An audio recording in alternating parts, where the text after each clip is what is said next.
Welcome to our International Anti-Corruption Youth Talk Series, an initiative led by the Youth Leaders Network of Integrity Initiatives International in collaboration with our partner Youth Against Corruption. My name is Margila Basic Rasech, and I'm the coordinator of the Youth Leaders Network. This session will be recorded and is a public webinar. Today, we are honored to be joined by our esteemed panelists who are also active members of our Youth Leaders Network, Carlos Eduardo Vargas, Emuela Buanga, and Shion Justin Unarindi. Our panelists will also share their experience highlighting successes, challenges, and valuable lessons in the fight against corruption. They will explore innovative approaches to addressing corruption, offering insights into empowering young people, utilizing strategic litigation and technology, creating effective democracies, and strengthening anti-corruption efforts through collaborative media and civil society initiatives. I would now like to share a little about the IACC Youth Talk Series, which is dedicated to empowering global youth voices in the campaign for an international anti-corruption court, IACC. These talks aim to raise awareness, inspire action, and foster a united commitment against corruption, filling crucial enforcement gap worldwide. Through dialogue and advocacy, youth leaders drive meaningful change, uniting against corruption's corrosive influence on society. Please note that today is our fourth and final IACC Youth Talk, and we will conclude our series next month with a workshop to strategize with you the next steps moving forward. Now, allow me to introduce our amazing moderator, Emily Edipi, who will be facilitating today's discussion. Emily is a passionate social entrepreneur and advocate focusing on global development, gender equality, and policy advocacy. She founded Youth in Period Stigma, YEPS Africa, and has actively contributed to the global health sector. With a Master's of Arts in Development Studies from Erasmus University, Rotterdam, Emily's work highlights her dedication to fostering a more equitable world. Without further ado, the floor is yours, Emily. Thank you so much, Margela, for your very kind introduction. I am honored to co-moderate this session with you. And of course, I will go right ahead and introduce our very first speaker of the day. Our first speaker is Carlos Eduardo Vargas. Carlos is a distinguished social innovator and lawyer with advanced degrees in governance, political management, public management, and business administration from Universidad Católica Andrés Bello and IESS School of Management. He has played pivotal roles in his alma mater, which also include, among others, being Secretary of Foreign Affairs and advisor at the Human Rights Center.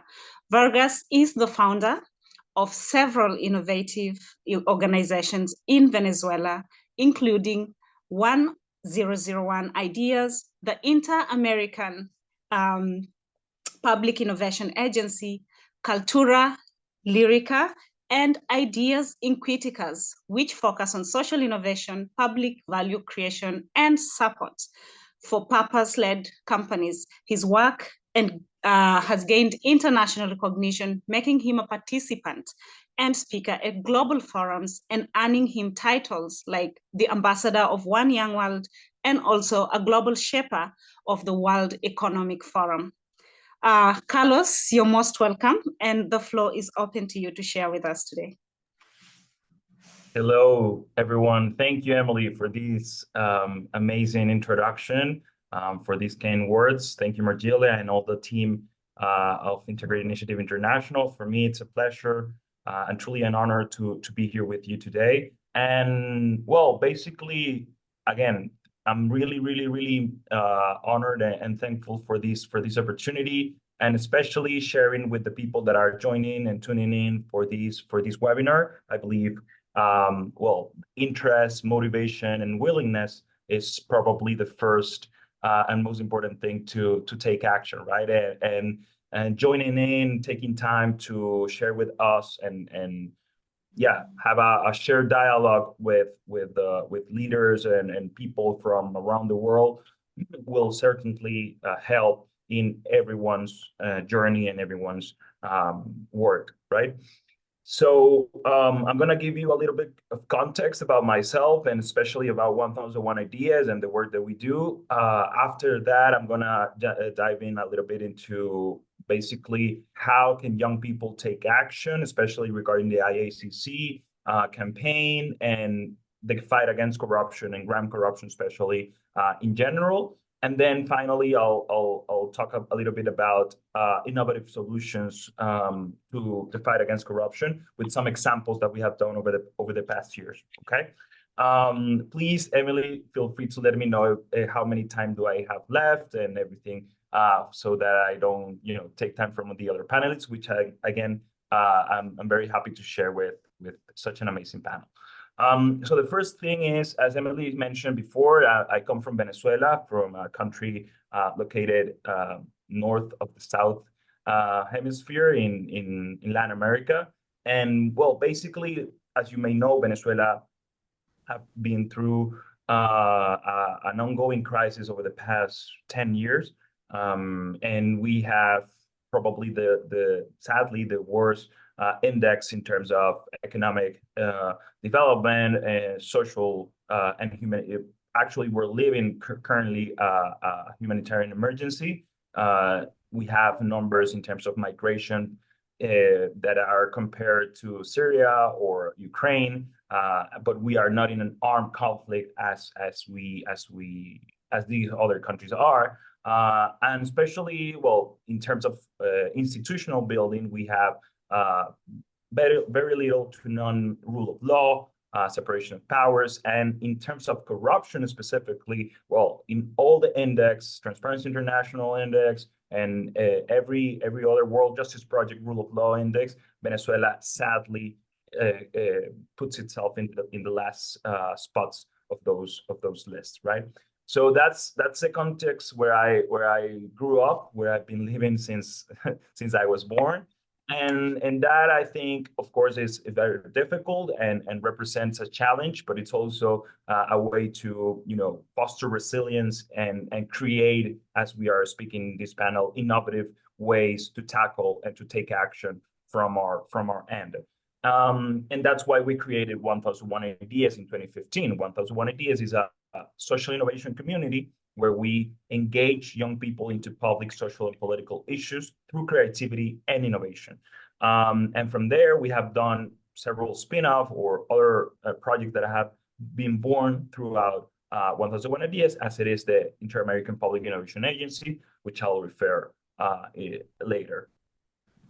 So this is kind of the background, and I think it's important because I'm going to dive in afterwards into my role as a personal story in terms of the taking action, and I think it's important to have the context, and I'll also address some of the initiative, as I mentioned, that we have developed in terms of talking about innovative actions. So I think it's also important to mention that as well.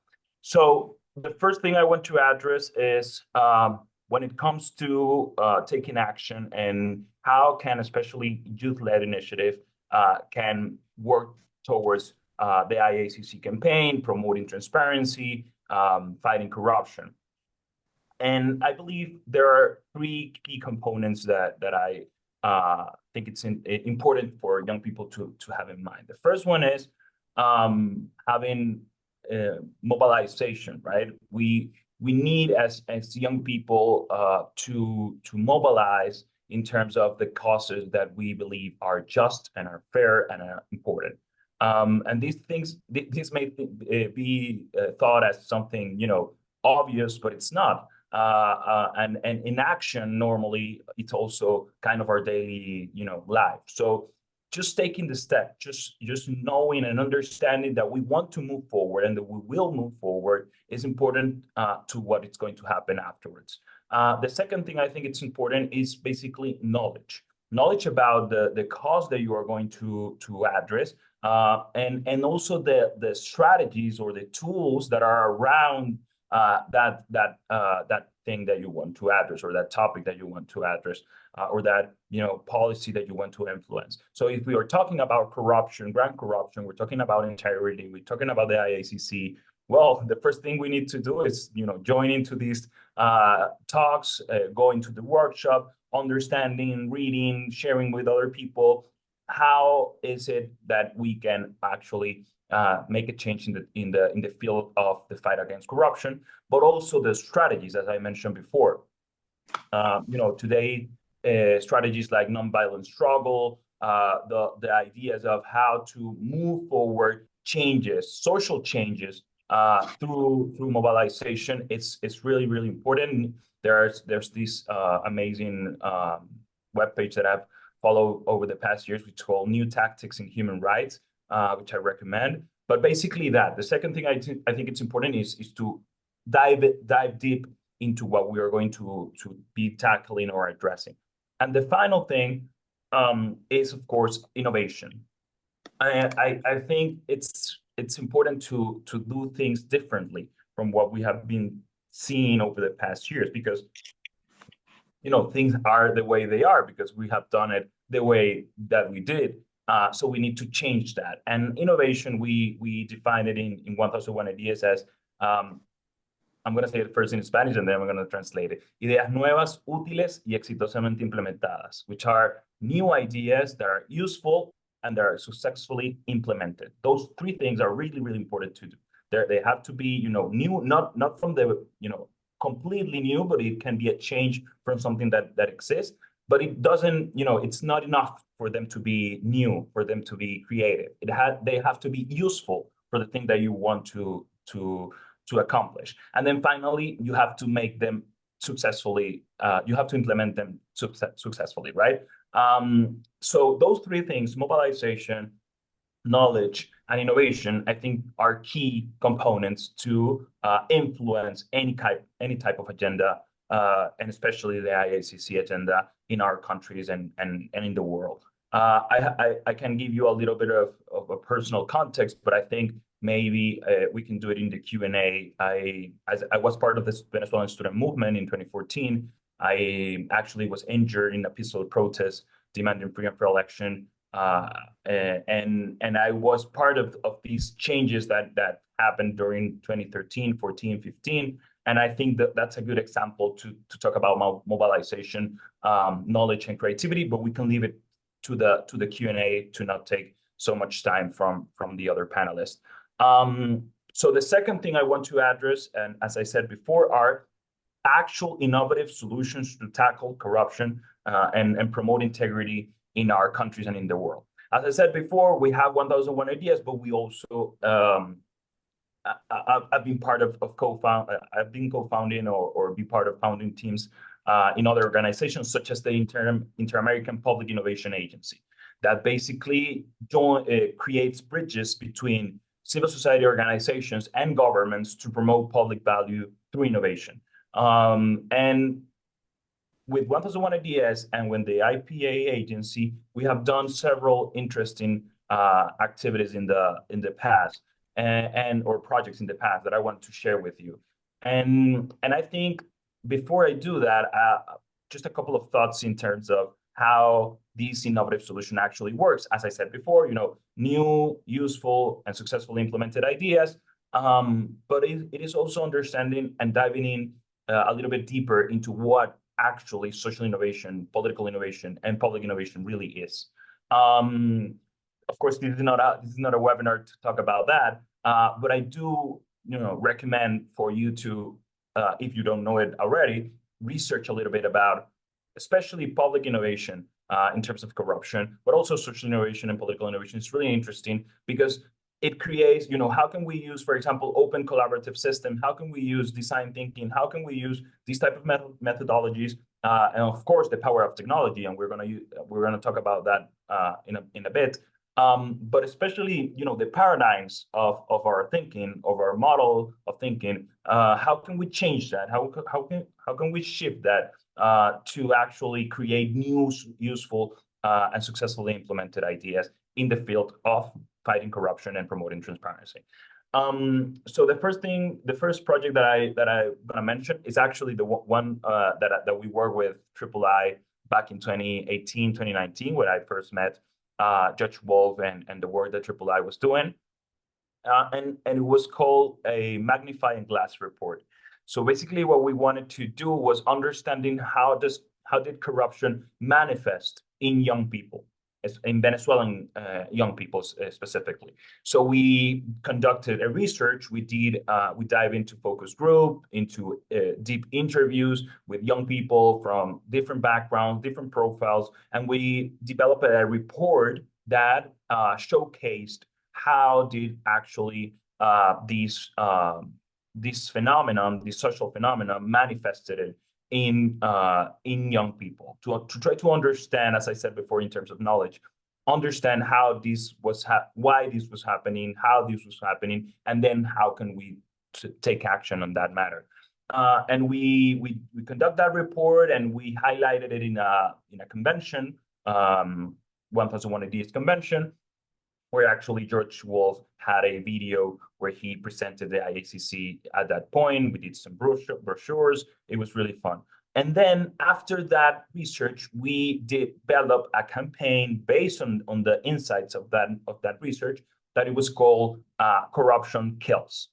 And basically what it stated was that maybe we don't think about corruption as crime or any other kind of social phenomenons that are more direct in terms of the pro.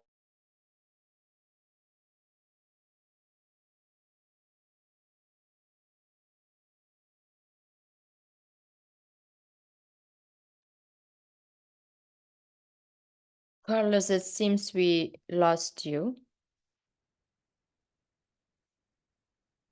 Let me direct message him. They are not thinking about that. So when we use that insight about, corruption is actually something that for example, we have problems with public services in terms of clean water in vulnerable communities in Venezuela, and that is because there's money that had to go to those public policies that didn't go because they were used by kleptocrats, right? And we used that insight. We created a social media campaign through TikTok and Instagram, and it had thousands of impressions, and it mobilized actually people in terms of a small public protest campaign that we did also in Venezuela as well. And there we created some initiatives that were born from that end as well. That's one example that I wanted to bring up. The second one, and it's really interesting as well, it's and please let me know, Emily, if I have to be closing or anything. Feel free to let me know. But as I said, the second one was regarding the Public Innovation Agency, the Inter-American Public Innovation Agency. In 2020, the pandemic struck. We were locked down. We had, really difficult problems, especially in the Latin region. There was a burst of civil movements in various countries in the world. And what we did was we created a hackathon, which is basically, an open developing projects, kind of startup tech projects for a specific topic. And we did it in 3 countries. We did it in Venezuela, in Colombia, which is our neighbor, and in El Salvador, which is in the Central America.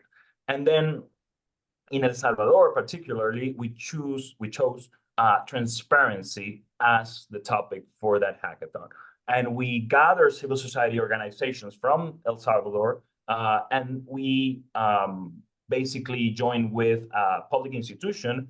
I don't remember the specific name, but it was the institution regarding transparency and access to public information in El Salvador, which was an independent body from the central government. And we also joined with some United Nations agencies in El Salvador. And basically, we created more than 15 initiatives regarding transparency and corruption and the fight against corruption in El Salvador. And the one that won, one of the awards was to continue a follow-up process of incubation and also kind of access to other resources.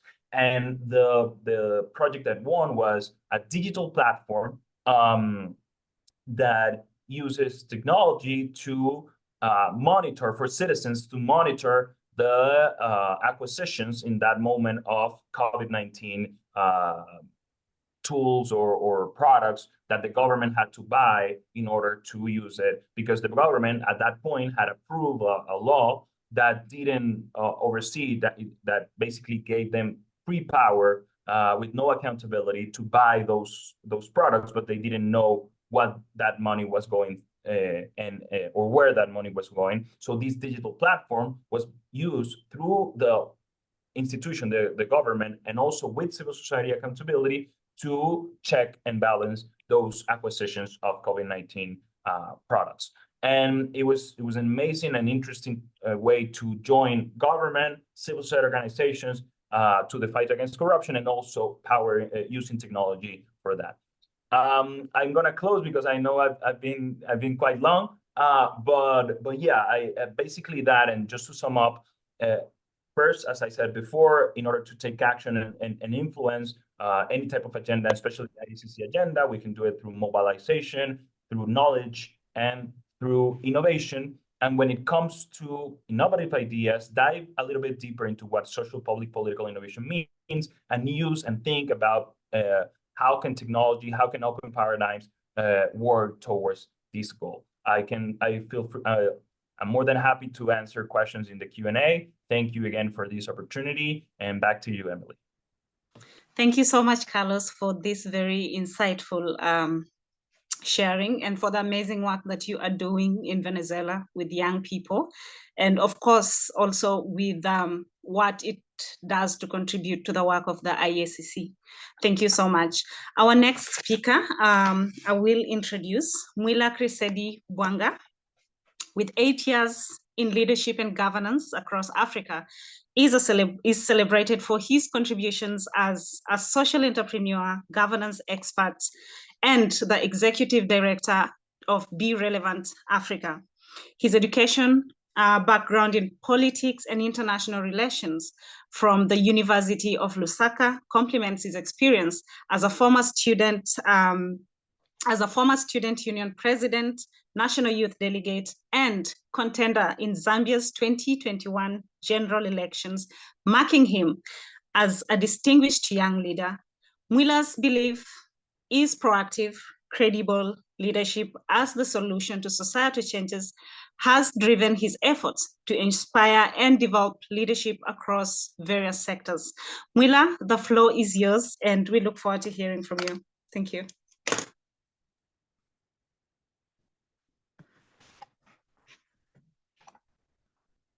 Mwila, do we have you on board?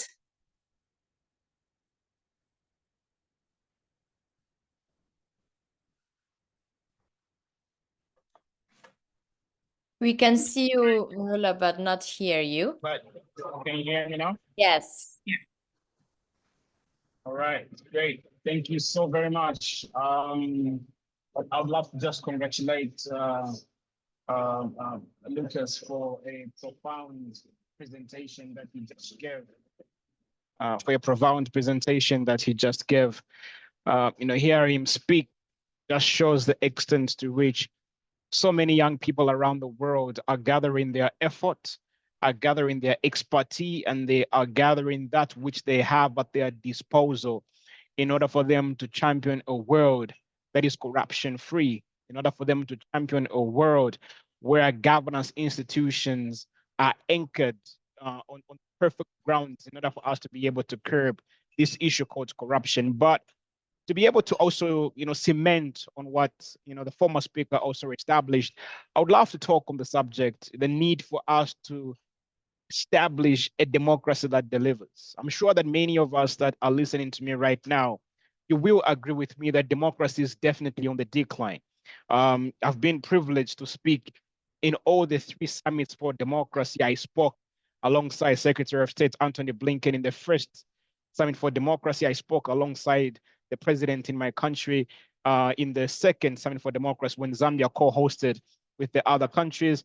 I recently spoke in South Korea at the third Summit for Democracy. And what has been consistent in all these conversations is the issue that definitely democracy is on the decline, and but while we are able to notice all these things that are currently happening, where democracy is on the decline, where democracy is not having the actual fabric in order for it to deliver that which it has to deliver to its people, what then should we do about it? Especially when we talk about the issue of democracy delivering to the issue of fighting corruption. Many of us are going to agree when, in maybe, I may not know in other countries from the African context, going to understand is that the most democratic countries are also the most corrupt.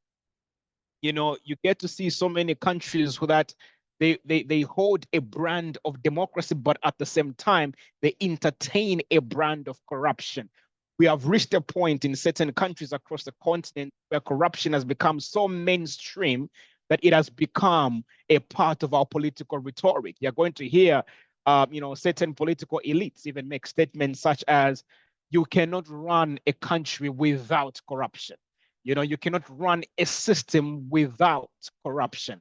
And because this conversation is not consistently talked about, we have streamlined the issue of democracy to only holding elections.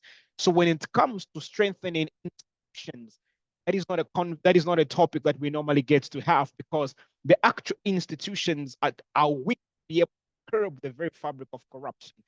Actual institutions we have that may deem themselves to be democratic, they are be able to curb the issue of poverty, climate change, and so on and so forth, because resources that should be allocated fighting corruption, that should be allocated to fighting poverty, allocated to fighting the poverty politicians. Resources that should be allocated fighting and bettering the health system are being allocated to better the health status of a political part of a politician's pocket. Resources that should be allocated to education are being allocated to curb the financial ignorance of a politician. So we are not allocating resources accordingly, though we deem ourselves to be democratic. But wow, make this particular submission before all of us today. This is not only an issue that is pertaining on the African continent, but it's also pertaining across many other worlds, so to speak, in the sense that we have become hypocritical in the manner in which we are having conversations at a global stage. It is important that we begin talking to one another with a very unbiased tone, where a president of a first world country is able to call out another president of another first world country that what you are doing in itself signifies corruption. What you are doing in that particular country is corruption. If we're not calling each other out, we'll not be able to create a world we want to see. The United States, with all its power, when it does something wrong, Britain should be able to call it out and say, you have missed the mark here. Zambia does something wrong, South Africa should be able to call it out and say, you have done something wrong here. But in the brand of this is our ally, we're not calling each other out. So it is important that if we have to make democracy work in the aspect of curbing global corruption in itself, we have to ensure that we strengthen institutions and we create systems that will be able to call each other out. But allow me to say this, dear colleagues, that solution that we have is the younger generation. I may not know what plans the older generation have for the global village, but one thing I've come to understand is that the younger generation, the majority of us that are gathered here and having this conversation, we have seen the need to create a world that supports future generations, a world that is free from corruption, a world where we have no wars, a world where we can speak to each other in a way where all of us are united, a world where, the Ukraine and Russia, there's peace, Palestine and Israel, there's peace, and all these conversations we're able to, the only generation that will create the world we envision is this generation. So the onus is on all of us, whether from the United States, whether from Europe, whether from Africa, whether from the Asian Pacific, wherever it might be, the younger generation has a serious role to play in ensuring that we create a world that future generations will be able to be proud of. And that in itself, my dear colleagues, is anchored on the backbone of understanding that democracy has an extensive role to play in creating a world we all envision. We need a democracy, ladies and gentlemen, that delivers in fighting corruption, a democracy that delivers in fighting poverty, a democracy that delivers in fighting climate change, a democracy that delivers in fighting fighting global disputes and international relations affairs. That's the kind of democracy that we need. But the greatest enemy that democracy is confronted with is this evil called corruption. The very moment we're able to actualize the greatest cause that is resting upon our shoulders, every young person on this particular call, then I believe we're heading in the right direction. As I conclude, I remember speaking during an event, I was speaking alongside, Justice Goldstone, and I was privileged to speak on the establishment of an international anti-corruption court. And question came from the audience, and they said, what is the role that young people should play in the establishment of an international anti-corruption court? This conversation was in Cape Town. And responding to that question, I stated that young people should not only be brought to the table when discussing youth-related conversations, but they should be brought to the table mainstream every area of conversation, because we cannot only control the youth conversation, but we can control the whole entire spectrum of the kind of world we actually want to see. So I conclude by going on to say the establishment of an international anti-corruption court rests wholly on the shoulders of young people. So it is my hope that as we have this conversation, we may not only end here, but we'll be able to see how best we can actualize our talk action-oriented points as we create a world we envision. Thank you so much, Emily. Over to you, Majila. Wow, very strong submission by Mwila right there on establishing a democracy that delivers, calling out each other, strengthening institutions, and most importantly, investing in young people. Thank you, Mwila, for sharing with us that. I would like to also take this opportunity to open the floor to our next speaker, Siwun Justine Onarinde. Please bear with me if I cannot pronounce all the names as I should. With over a decade of experience in community organizing and leadership development, he has significantly contributed to peace building, governance reform, and civic engagement, primarily in Northern Nigeria. As the co-founder and executive director of Young Leaders Network, he has launched several initiatives aimed at fostering citizenship accountability and legislative engagement. His educational foundation in microbiology, fathered by a postgraduate diploma in management and certifications from Lagos Business School and the School of Politics, Policy and Governance, underpins his multifaceted approach to leadership and development. Justin Onarinde, kindly, the floor is yours, and we are very much excited to hear from you. Good day, everyone, from any part of the world where you're joining. It's a pleasure to be part of this meeting. It's been amazing listening to the previous speakers, so informative. I'm excited to be part of the speakers as well. I want to share briefly about the topic I titled Strengthening Anti-Corruption Efforts Through Collaborative Media and Civil Society Initiatives. We understand how deeply the corruption has eaten our society, Africa. the last speaker spoke extensively about the effect of corruption on almost every aspect of the society and how Africa has suffered a great deal, both from all grand corruption issues from the government and from the private sector. However, I want to focus my presentation on the synergistic work between the media and the civil society in curbing anti-corruption or in strengthening anti-corruption efforts. It's very clear that the media has always been known as the watchdog. You know, in today's politics and society, media is essential to the transparency of democratic processes. That's why they call the media the watchdog. Transparency is often required on many levels, including access to information, accountability.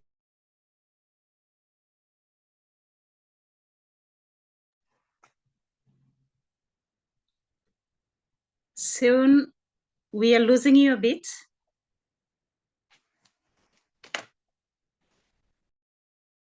Check. Media as a partner for demanding accountability and transparency from public and private sectors. We must also see how the media reveal abuses of state authority and protect the democratic and constitutional rights of the citizens. Another important thing that we have seen in the media space in recent times is fact-checking. We understand how fake news has become a menace in Africa. Or in Nigeria here, we battled with menace of fake news. It was the 2023 general elections.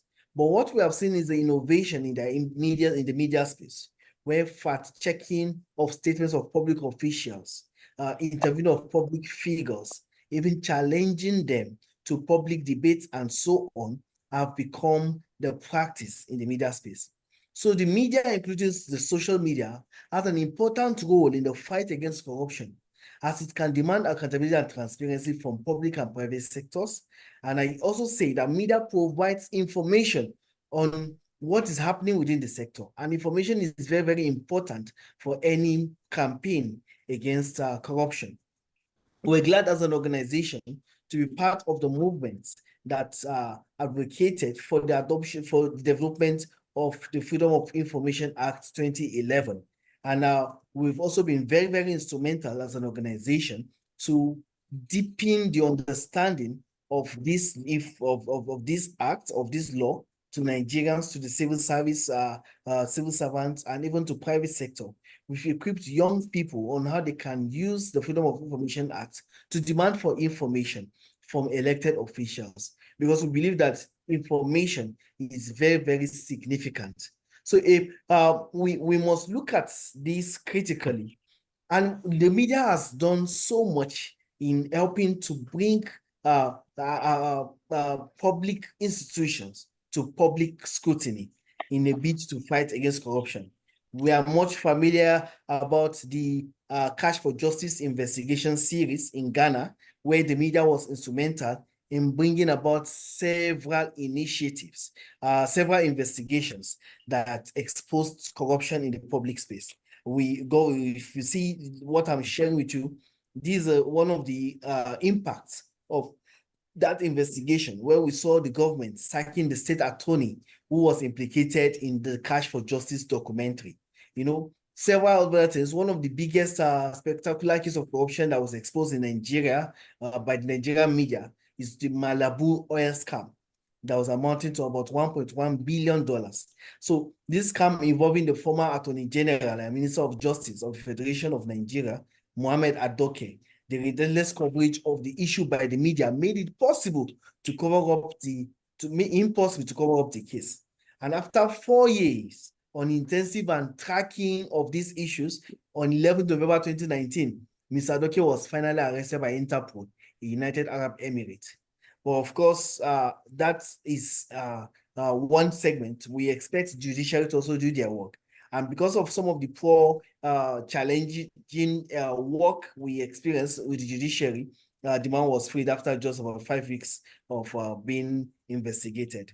We have also seen what happened with the contract for sale documentary, where the media was instrumental in exposing the corruption in the public procurement bureau in Ghana. We have numerous other scenarios and cases in Nigeria where the media were investigated and exposed the corruption in the awarding of contracts.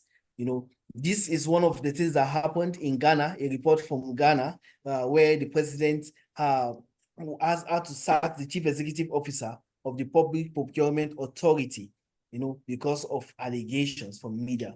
We've also seen the licensed sex predator, where a media report that was supported by the Fourth Estate revealed how a licensed health practitioner used his facility and practice as bait to sexually assault scores of women who went there seeking treatment. So we have several reports of corruption issues. We've seen how the issues, the media reports, especially in the misuse of the COVID-19 funds. As an organization, we're also very involved during the COVID-19 season to track how the funds were utilized and even expose some of the irregularities in the usage of the COVID-19 fund. You see reports showing that data keep escalating despite interventions without knowing that there are a lot of frauds in the entire COVID-19 system. So media have proven that they are a formidable partner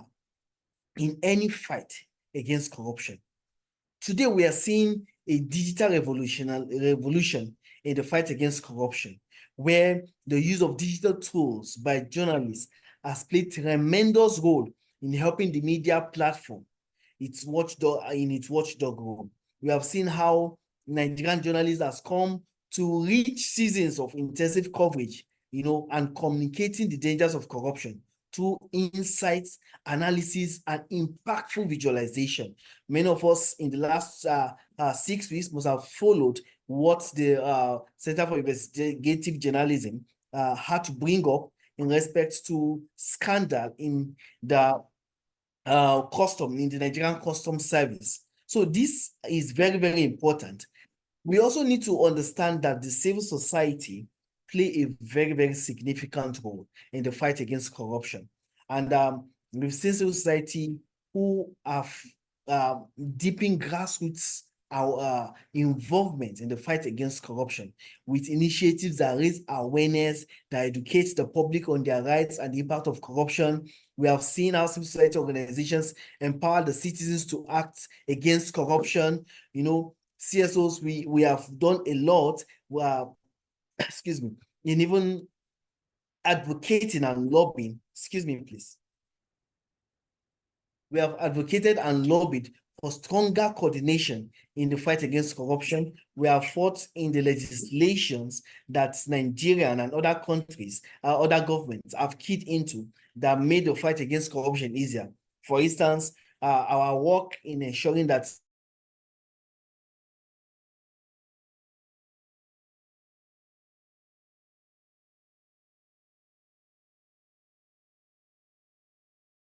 excuse me, position Nigeria among the countries.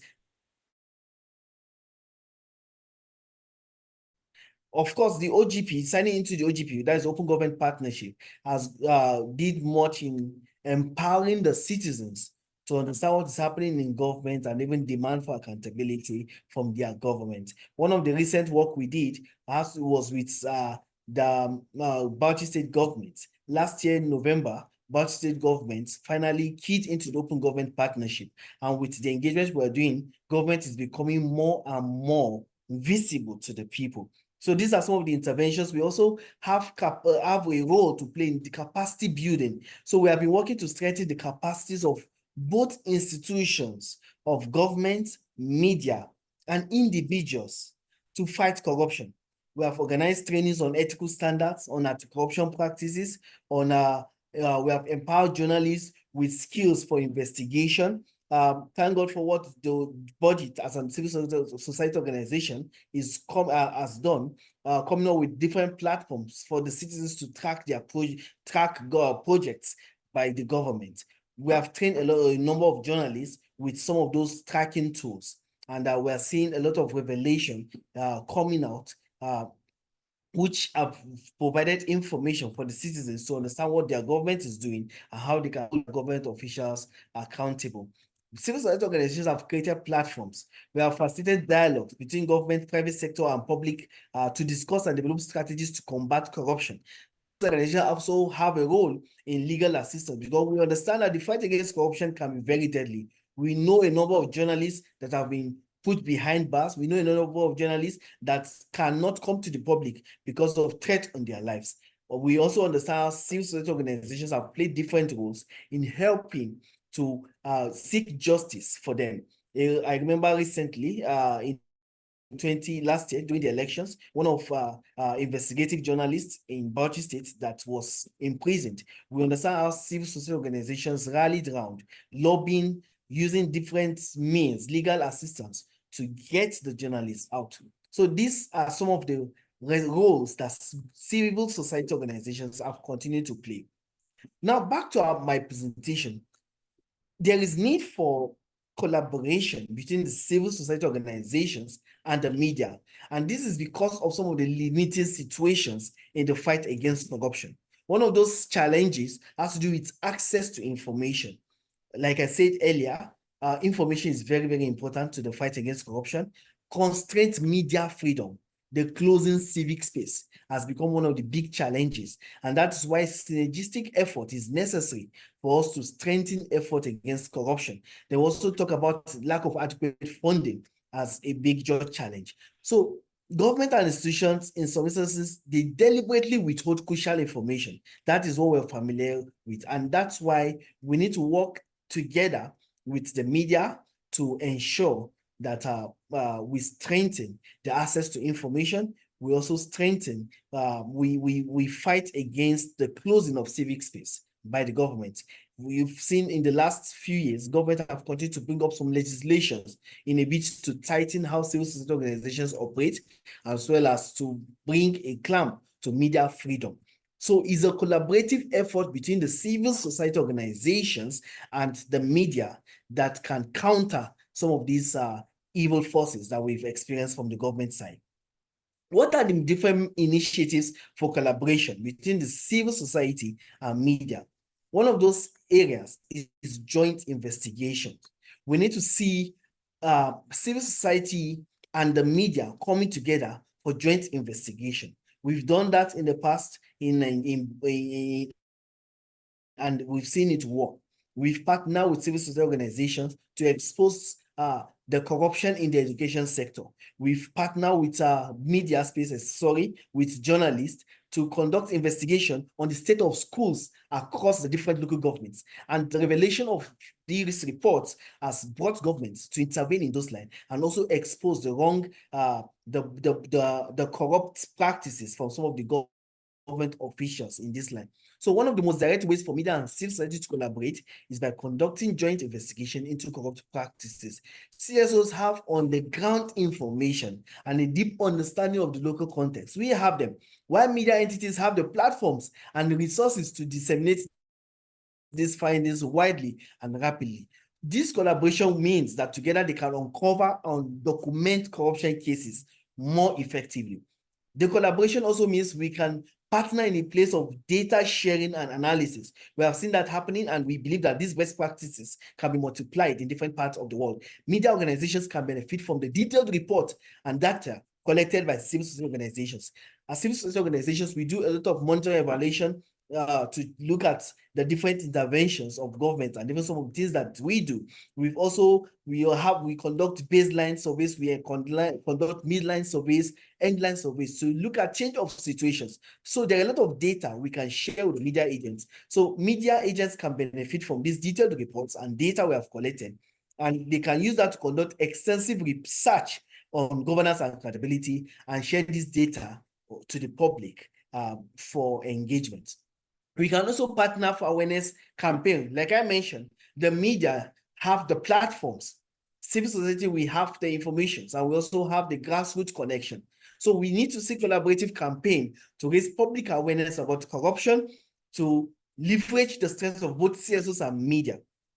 While CSOs can mobilize communities, organize grassroots activities, media can amplify these efforts through coverages, through opinion pieces, through editorial support, so that it can actually have a wider audience. We can also partner for training and capacity building. We've done that in the past, and I also shared that that can also be expanded. So we need to see media personnel of benefiting from training in investigative journalism, particularly in safety and effectively reporting on corruption. CSOs with expertise in anti-corruption, we can provide some of those trainings, equipping journalists with the necessary skills and knowledge that they need to engage their work. We can also provide legal and technical support. We can partner for advocacy and lobbying.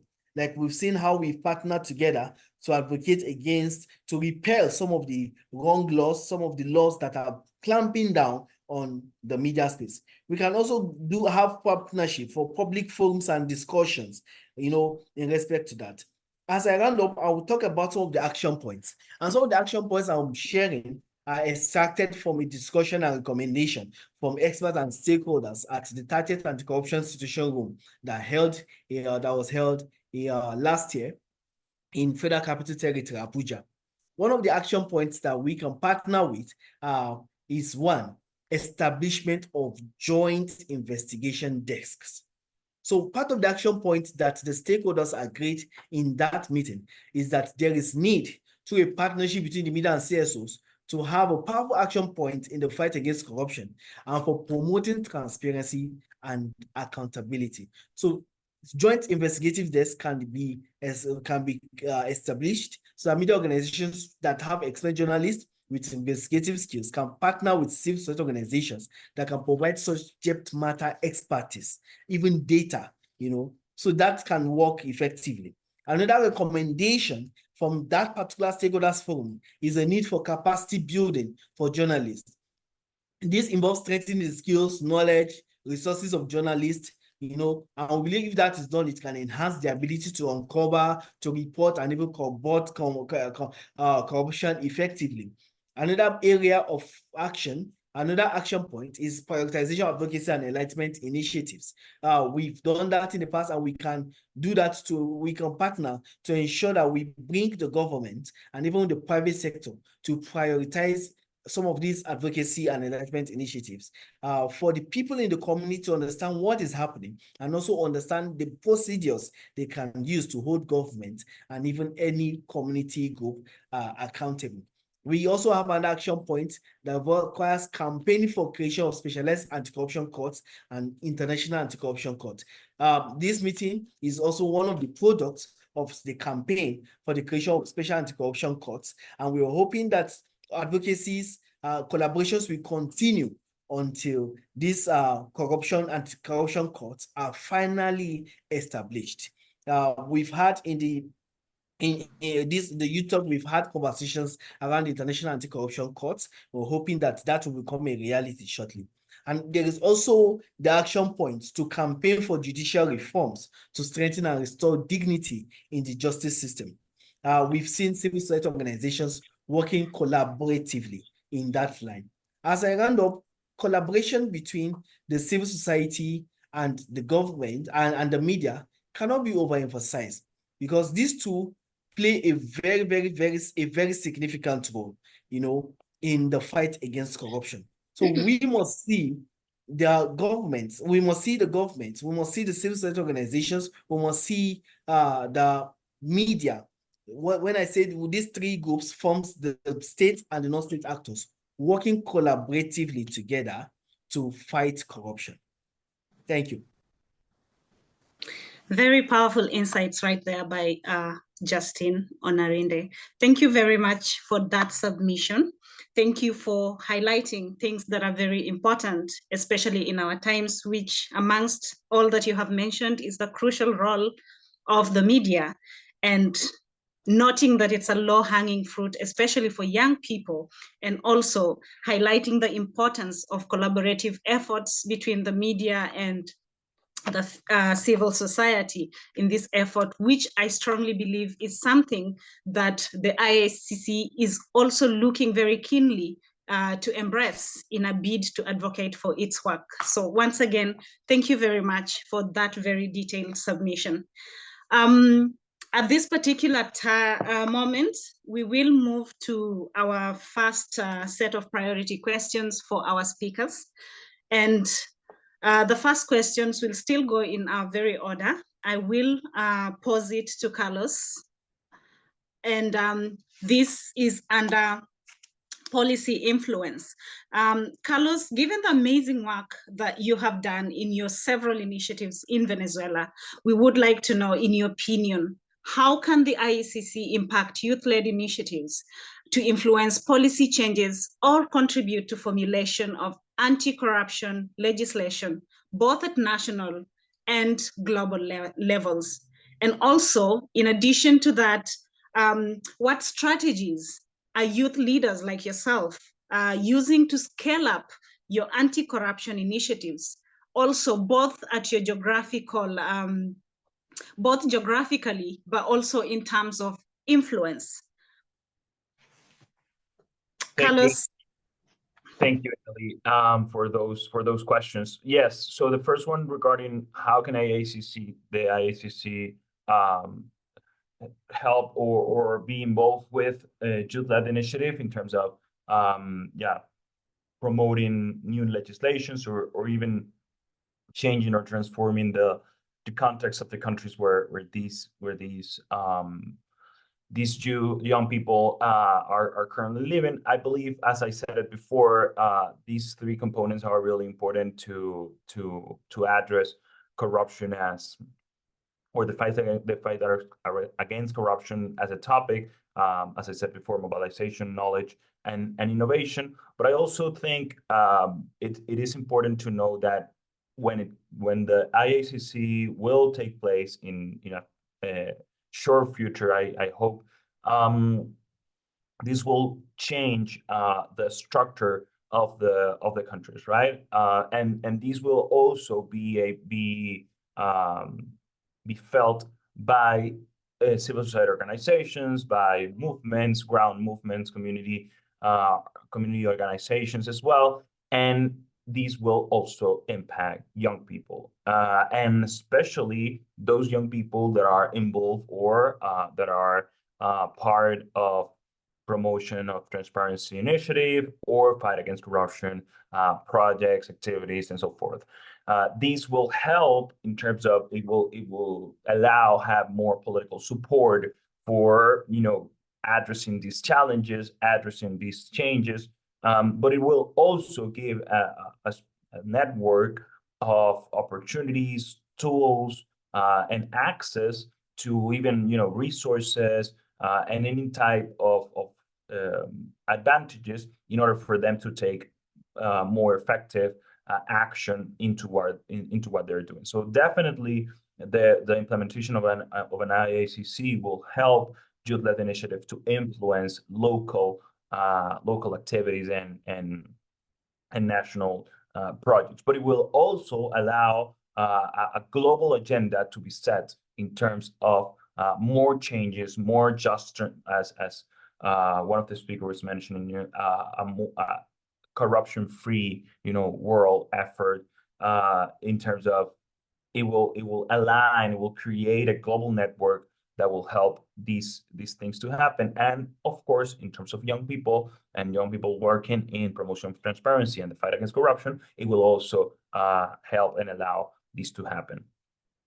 On the other hand, when we talk about innovation, I said it before, I think understanding social, political, and public innovation is pivotal for taking action into this matter, into promotions of transparency and the fight against corruption.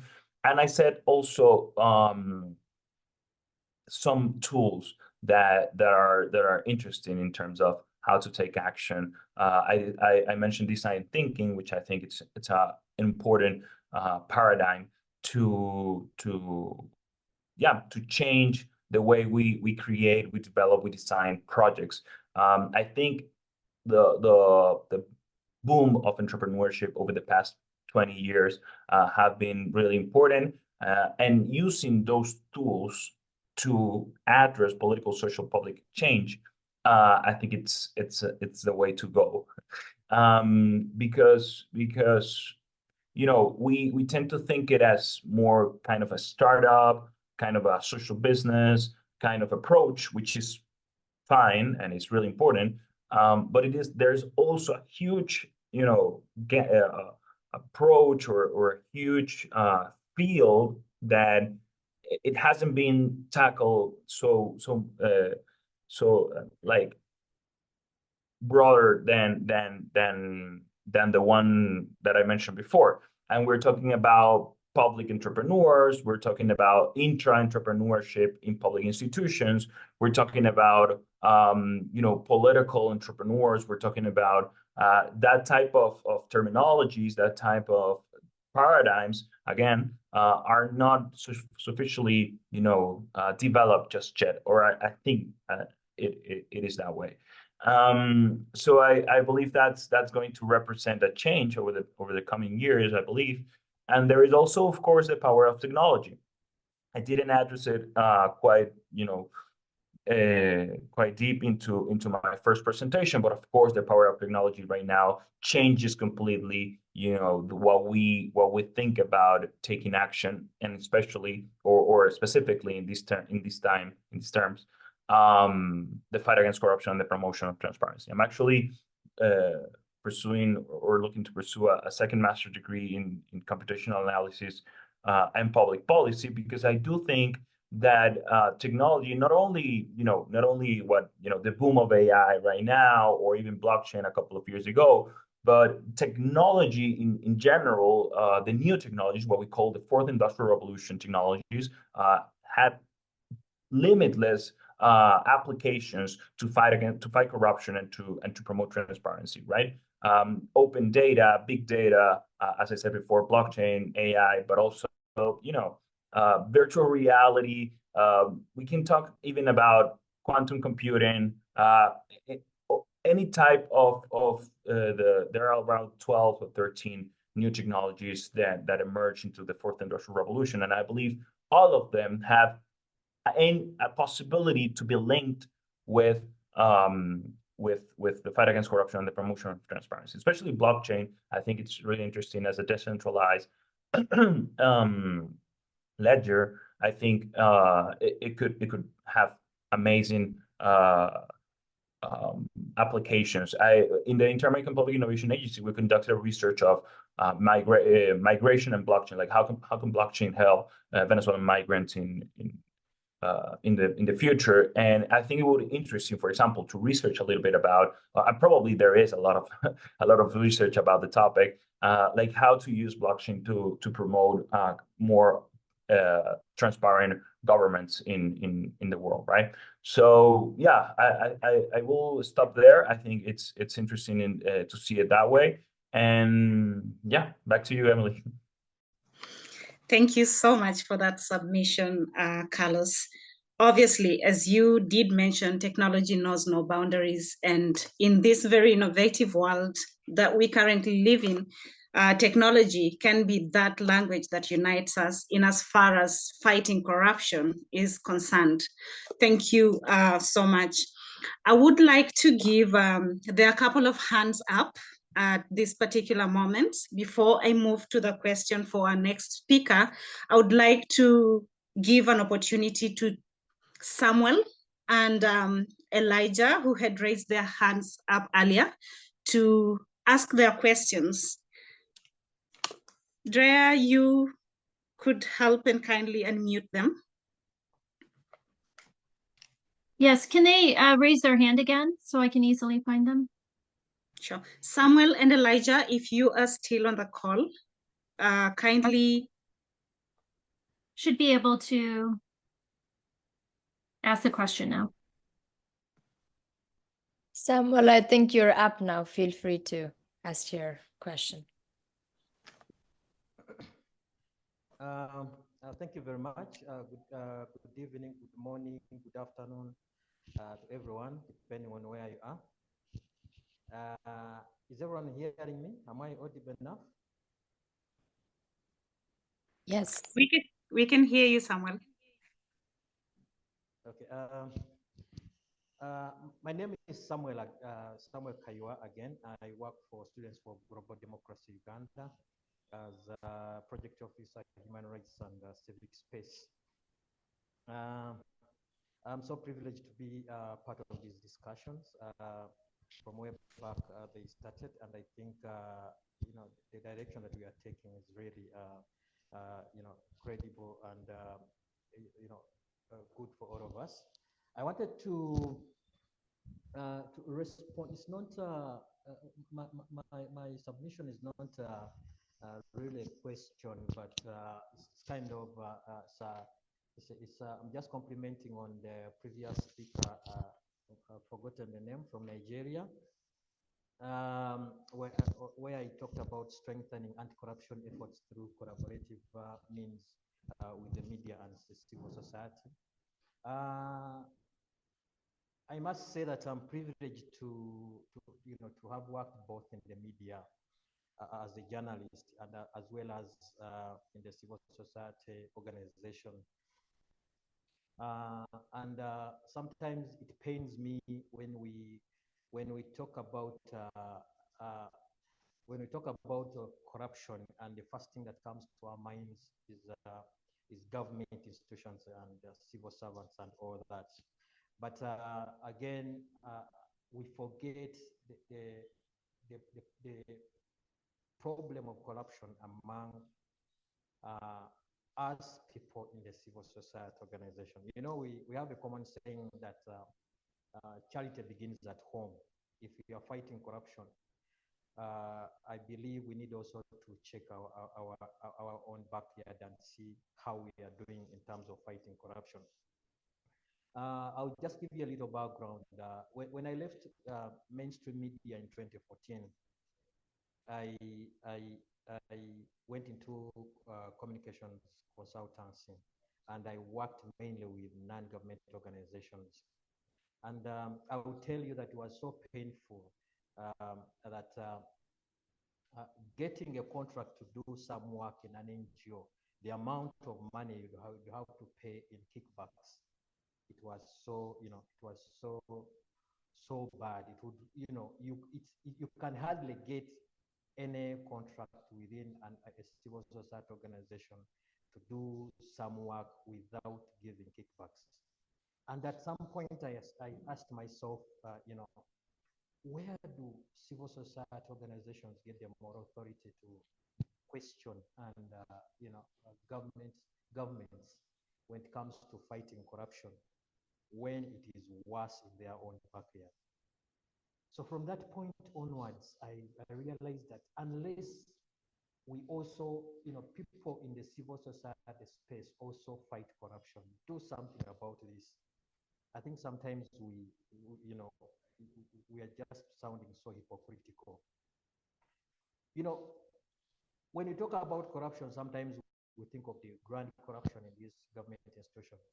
But even these small things, because they are the ones that lead to, to these bigger problems. Even the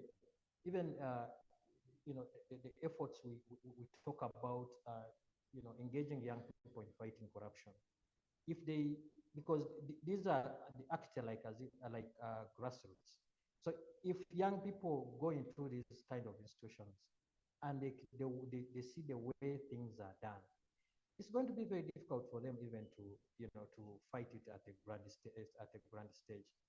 So as civil society organizations, my appeal is that we need also to check our own backyards and see how we are doing. That's when you can talk about it. Secondly, I'll talk now on the side of the media. Like I said, I was in the media for quite some time before I decided to go into media consultants and civil society organizations. That is in 2014. But if you also see, most of the media houses belong to senior government officials, at least where I come from in Uganda. Most of them are, come from, most of them are senior government officials. And the money, the money they use to, put up these media houses, most of them are privately owned. when you look at where this money comes from, some of them are working in government agencies. Some of them are working for institutions within the government.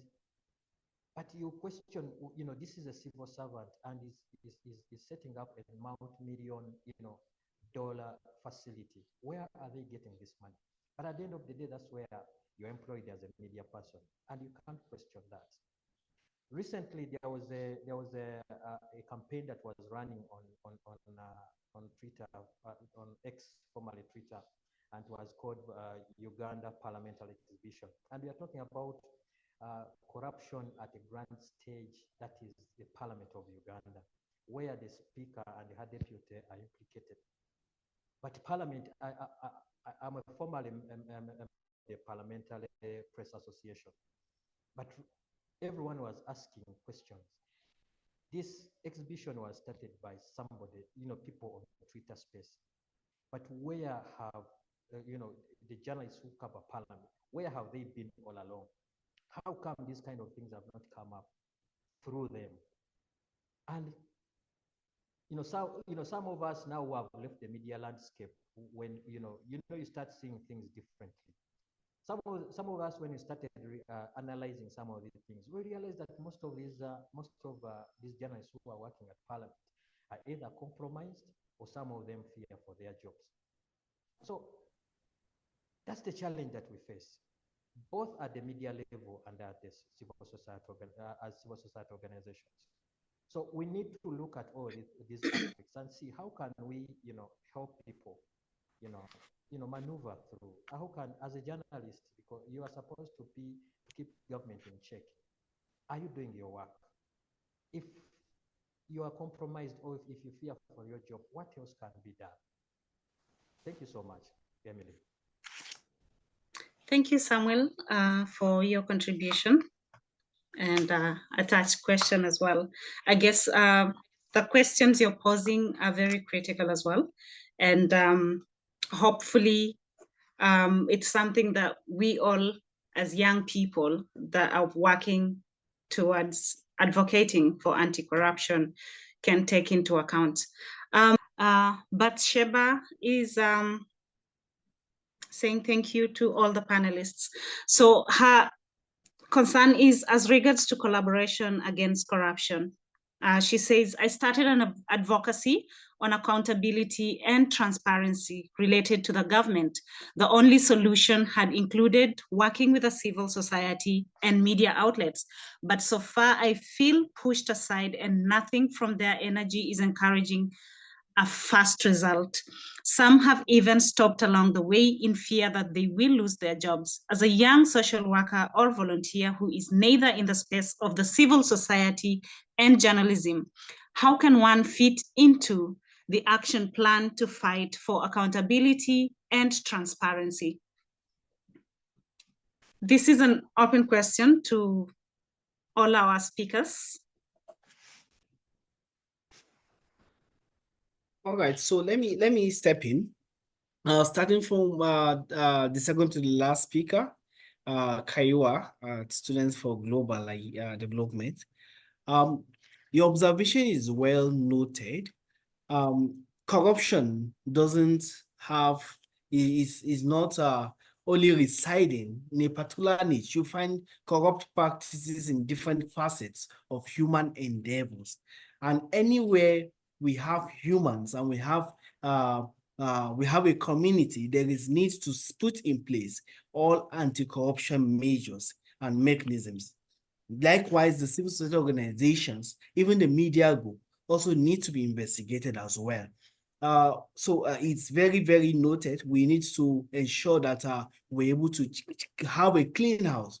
I also want to tell you that I've worked with a number of media outfits in Nigeria.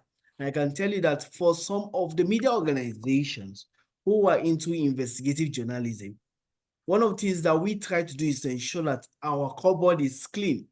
Because trust government officials, they will do everything possible to go also for you, so that they can try to rubbish and destroy all the works that is being done.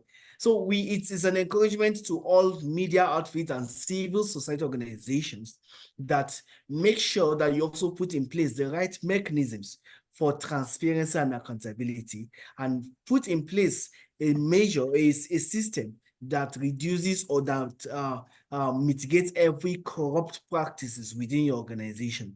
That way you can do a work very, very effectively and get results.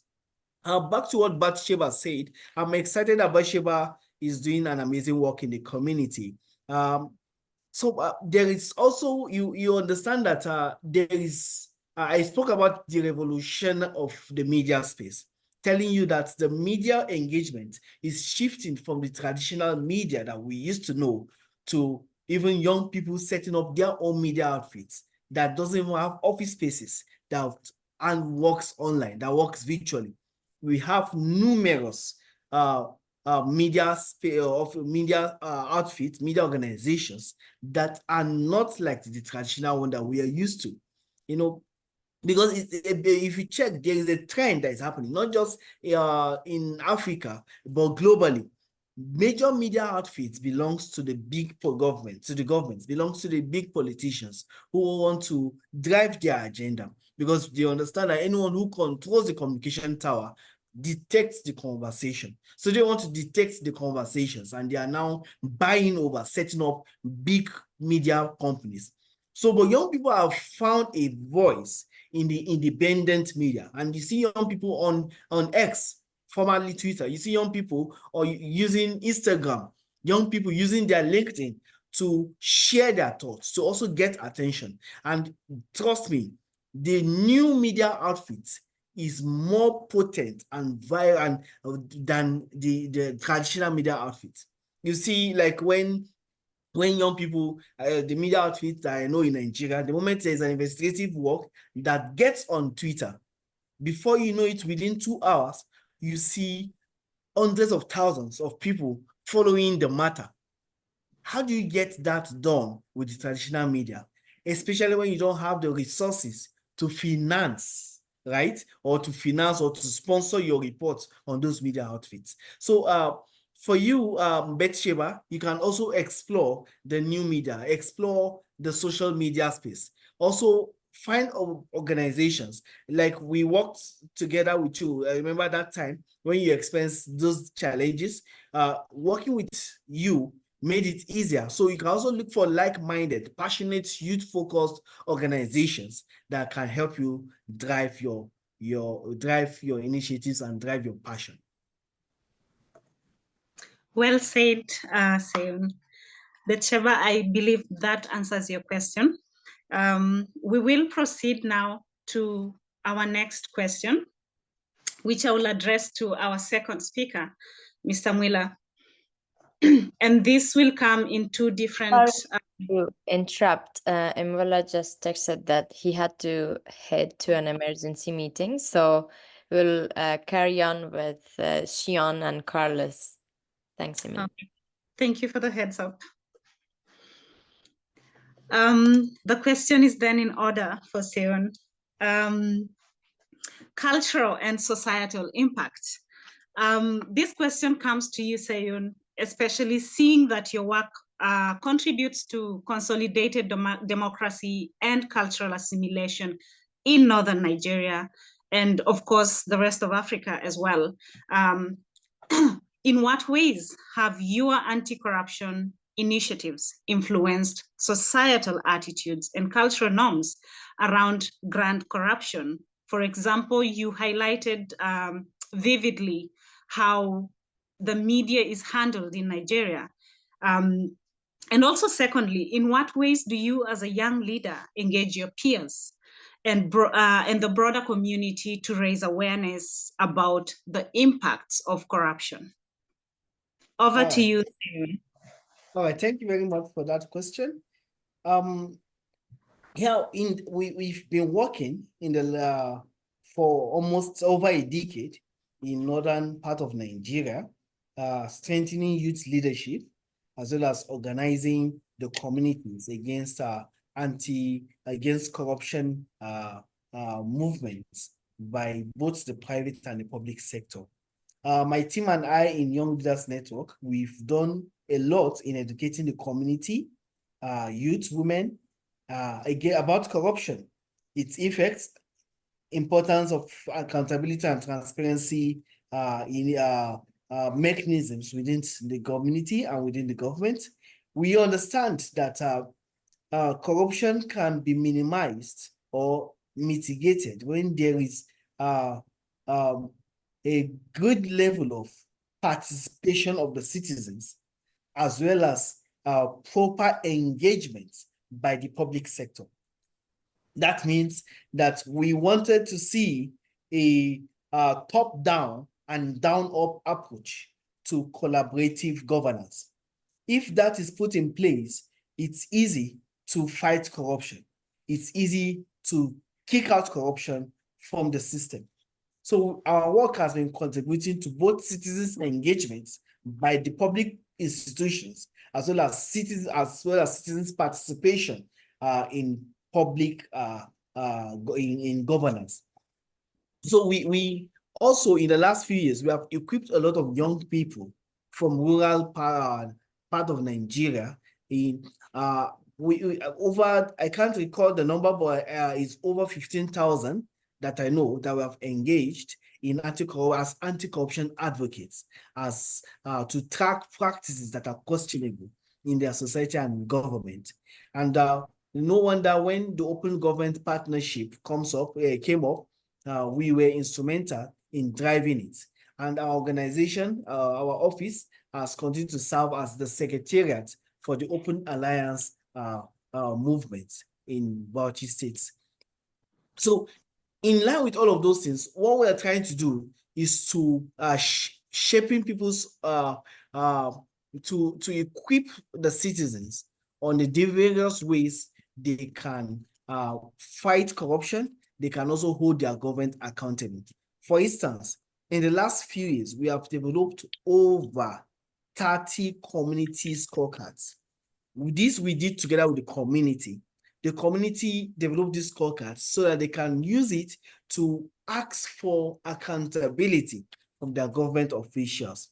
As I'm talking to you presently, we have contributed, we have equipped these young youth advocates we have trained, have gone to their various communities on their own, and they have engaged their communities on a template we provided to them called the Community Charter of Demands. This is in a way for the communities to make, to have their voices in their state annual budget, as well as track what governments are giving to them. So having equipped the communities, the young people took up the campaign to different places that we can get to in the grassroots and work with the communities to develop this charter of demands. And together with the communities, put up letters, went to different stakeholders, to different government officials to ask that it should be included in the state development plan, as well as in their annual budget for 2025. So this is, for us, we are seeing a shift in the way communities are doing governance. Today, we are seeing in our communities people interested in participating in the government. We're seeing in a society where people are now taking initiatives by themselves, to participate in the governance around them. So I also want to say that our work has been empowering the citizens by providing them with the tools and knowledge to monitor government activities and expenditure. We've facilitated trainings on project tracking for the different members of the communities. We've exposed them to the already existing platforms, such as Tracker. Tracker platform, I mentioned it earlier. We've exposed them to GovSpend platform, where they can check real time what government is releasing and what government is spending. Every day they can check it out and also assess, is there this project that is happening in our communities, as government made any more advance to the contractor? We've also showed them, we've given them access to different open contractor portals for the different states where we are working. So they can log into their states open contractor portal and see who are those awarded contracts, what are the due processes taking. One of the the reports that we received from one of the communities, they tracked and discovered a lot of abandoned projects, because the contractors were not paid, or the contractors were paid and they didn't do anything. We had a lot of stories, cases in Kirifi local government. We have cases in Nasarawa. We have cases in Ganjua. We have cases in Kefi. We have cases in Bogoro and Tafa Balewa, where projects were awarded and the contractors didn't do what they're supposed to do. We were not ones who track all of those projects. It was the community champions who tracked them. So we're seeing an entirely behavioral change where the community youth are rising to demand for accountability in those areas. We have also seen a lot of anti-corruption campaigns by young people using their social media. This just to mention a bit. We've seen a build of trust in the institutions. Let me share with you one of the things we have seen. For instance, the communities we have trained yearly, they're expecting to check the Bauchi State or website, or the Adama National State website, to see the government release their approved budget for the year. Early this year, when they went and they didn't see anything like that, they reached out to the government and said, "Oh, government, you are supposed to upload the budget. This is the end of January, I've not done it." And guess what? The government said, "Oh, sorry, it's not that we forgot. We uploaded it, but we had to retrieve it because there was a correction that was observed. There was an error that was observed. So we are currently working on it. We're going to upload it by so time." And guess what? By that time, government uploaded it. So you're seeing a building of trust within institutions and within the institutions, public institutions, and the citizens. So these are all efforts that we have contributed into, right, in influencing societal attitudes, especially around grant corruption. In respect to your second question, in what ways that we are engaging our peers and the broader community, maybe to raise awareness about the impact of corruption? Yeah, we have many ways. We've instituted different programs. We have the Elite School of Leadership and Civic Engagement program. And in this program, we bring in young people. Partner with other sister organizations, we have the Youth Civic Engagement program that we also host, where we bring young people from different parts of the state of Northern Nigeria and equip them on the impacts of corruption. Also equip them on different tools that they can use to hold government accountable. So we continue to utilize digital platforms to use social media campaigns. If you check, we conduct at different levels budget analysis, our budget performance analysis, or even do fact checking on government engagements in the procurement sector. When those reports are ready, they are put on social media where young people have a lot of access and some that are able to engage in their respective spaces. We also have interactive workshops and events where we promote this information among young people.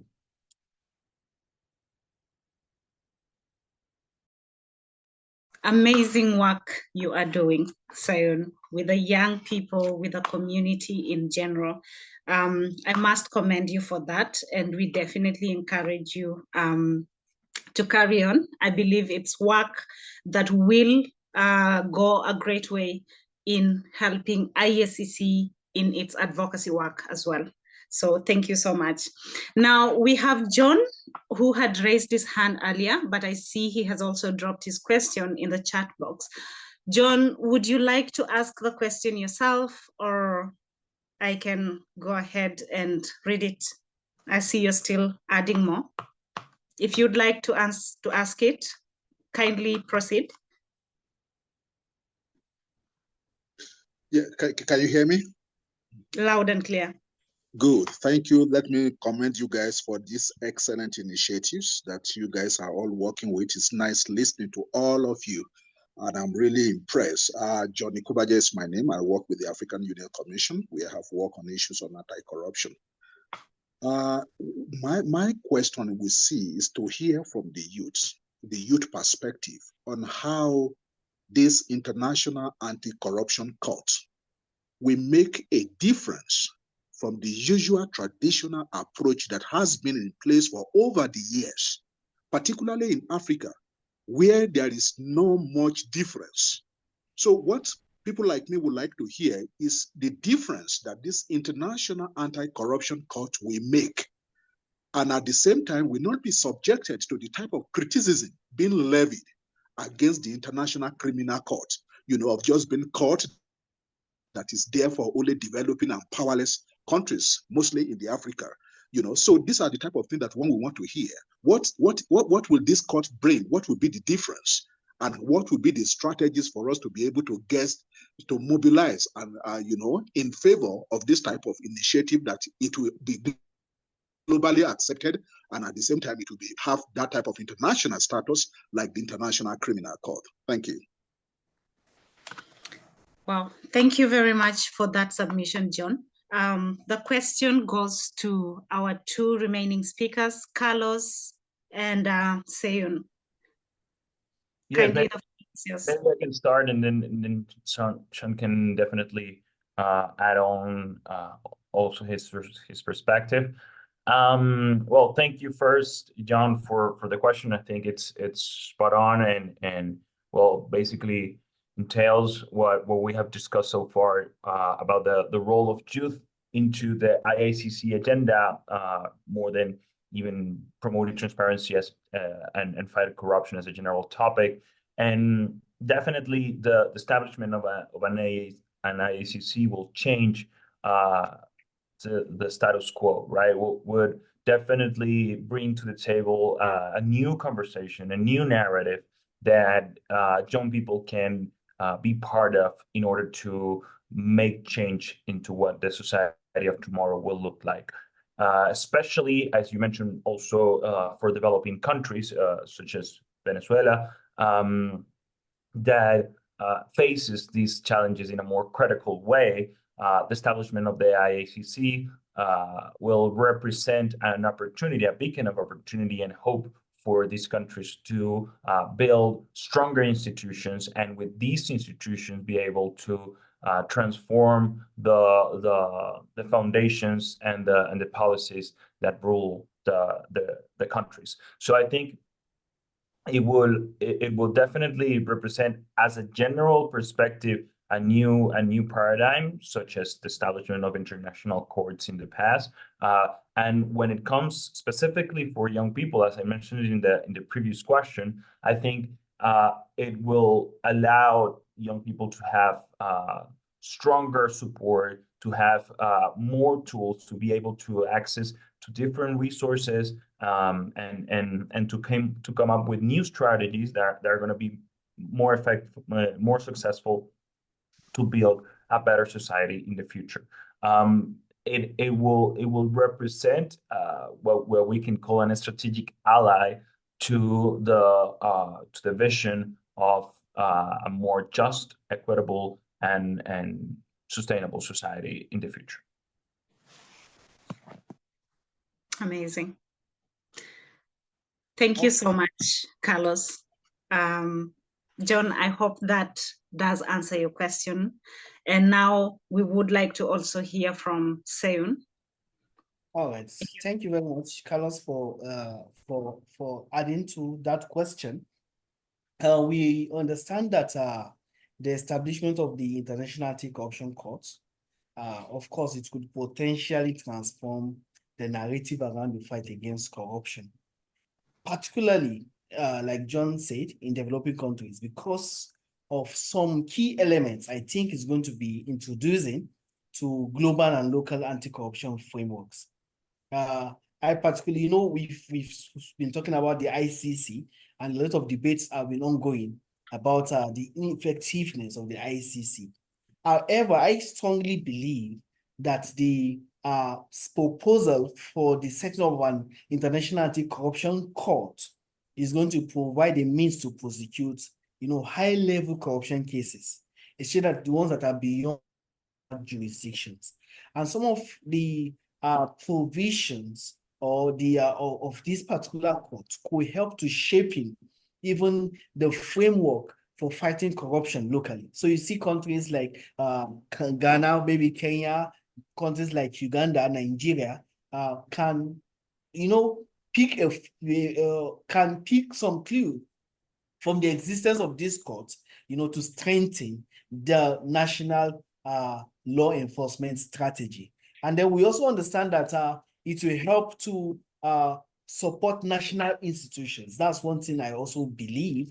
The law core could play a crucial role in supporting and strengthening national institutions by providing some kind of expertise and resources, to support local judicial systems. We understand the globalization of life now, globalization of trade, globalization of market, everything. There's also need for us to have an international anti-corruption court that could also provide some kind of capacity support and expertise, to local judicial systems, which I strongly believe that the IACC could contribute to.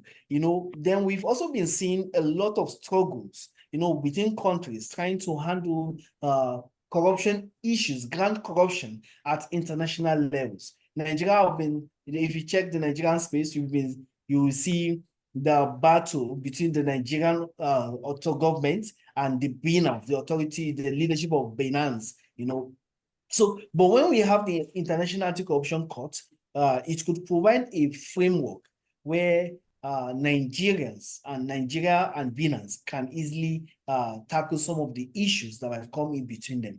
So for me, for African countries, we have a lot of things we can learn from the expertise that the court will be providing, from the resources the court will be providing, particularly for developing nations in Africa.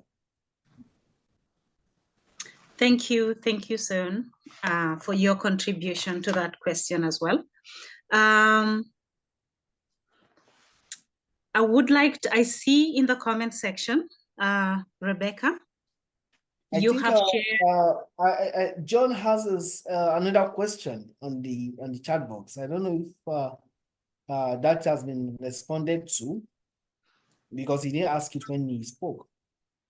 Oh, thinking outside the crucial box.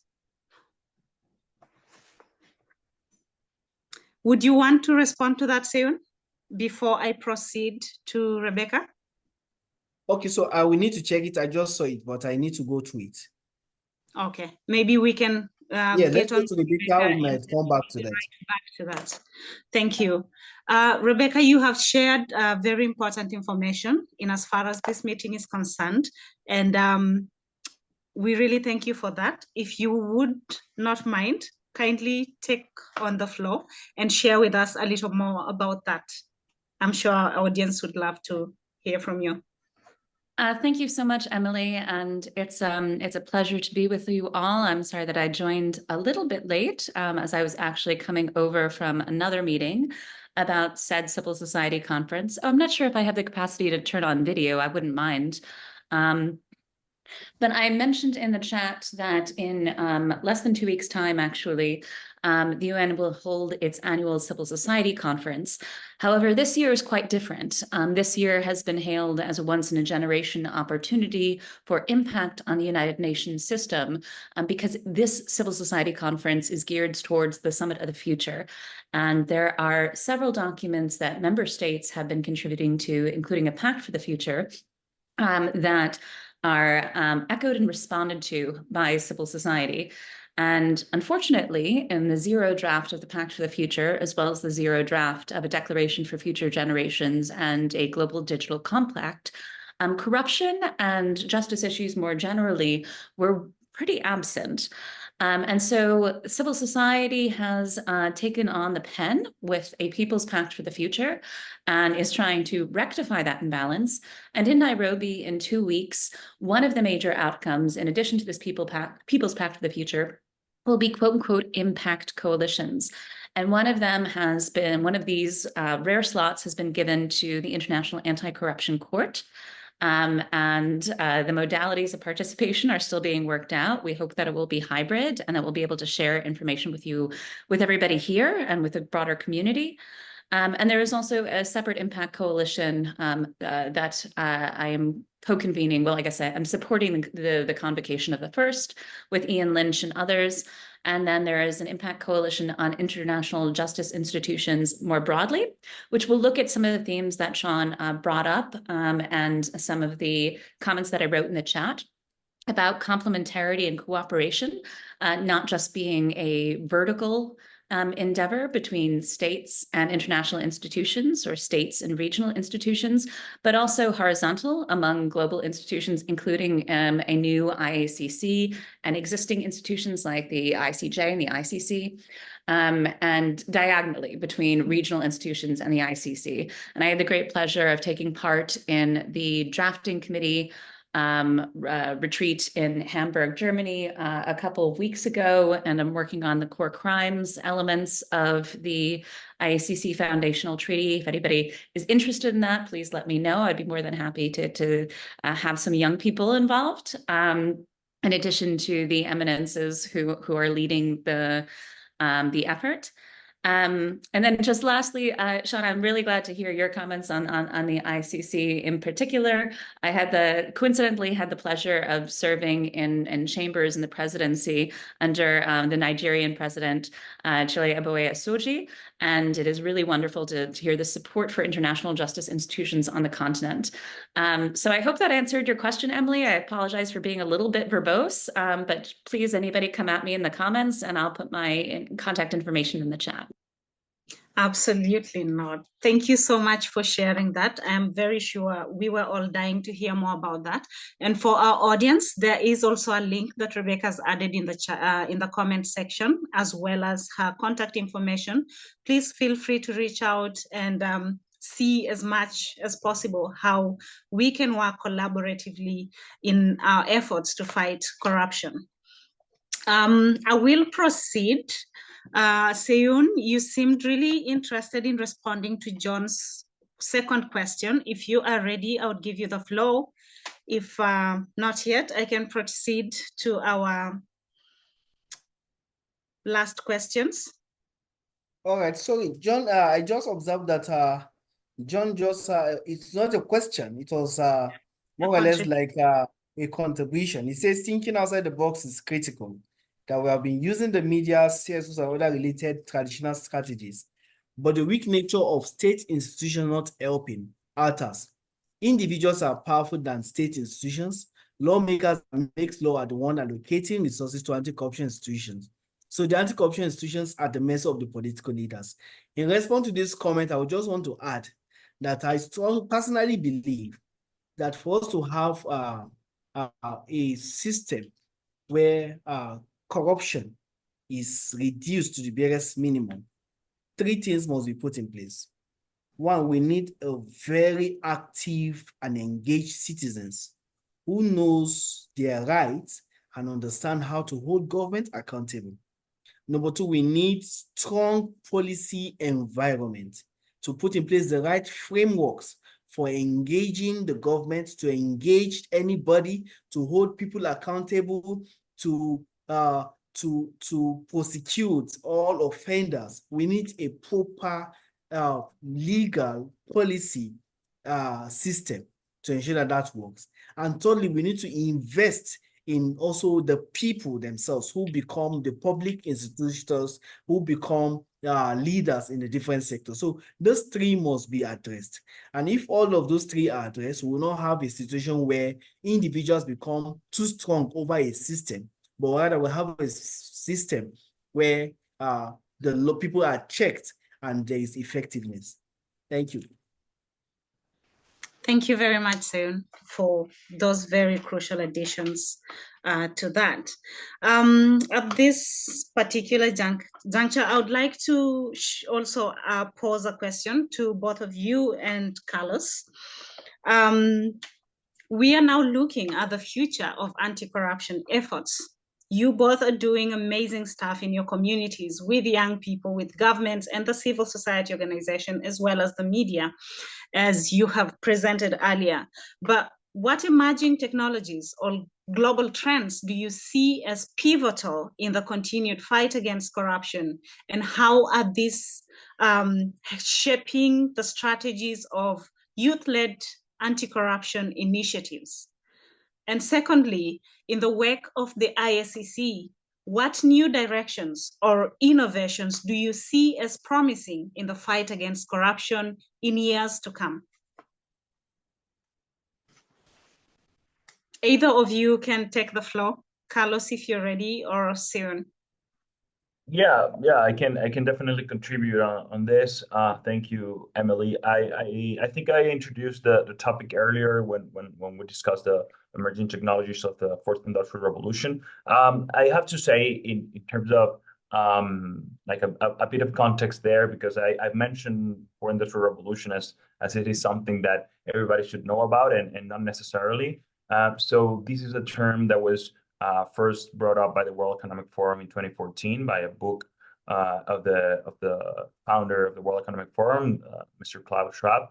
And since then, we have discussed about how technology, like this fourth industrial revolution, talking about, well, first of all, the invention, the electricity, then the mechanization of lines of production, and then the invention of internet, like these three stages of the world. And then now, like the intersection of cyber physical systems, where technology is, in the middle, in the midst of digital and physical systems.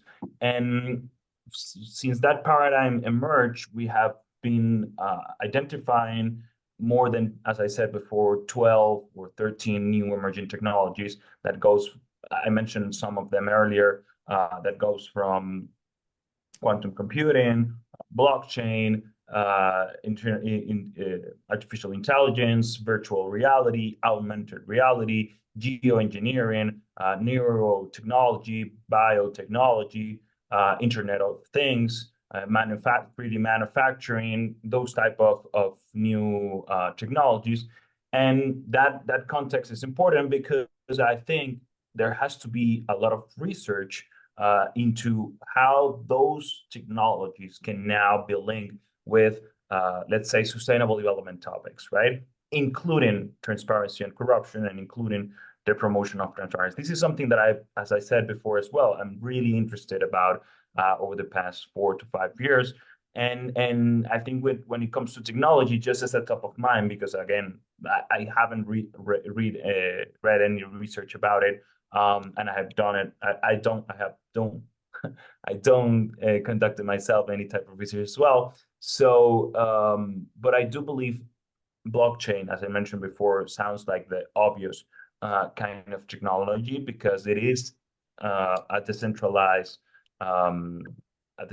ledger that normally works into kind of information that needs to be accounted, right? When we think about blockchain, we think about cryptocurrencies, which is not the same thing. Like every cryptocurrency is powered by blockchain, but it's not the same thing. But the idea of registering transactions into a ledger that works in the financial system can also work in institutional structures such as governments. So I think that could be something really interesting. As I said before, probably there are papers about this, so we should definitely look upon that. I also think it's interesting the language models that can be powered to address topics such as the promotion of transparency and the fight against corruption. I believe there was one of the panelists when I saw the bios. I think probably is the one that couldn't make it today, but I saw something about a chatbot on the matter of corruption and transparency. So those things, for example, chatbots powered by AI or language models, I think could be really interesting as well to give information to people about how to address certain topics, how to access certain information. And as I said, also, I think open data is also a really important thing when it comes to transparency, to accountability, to hold governments accountable. I think, yeah,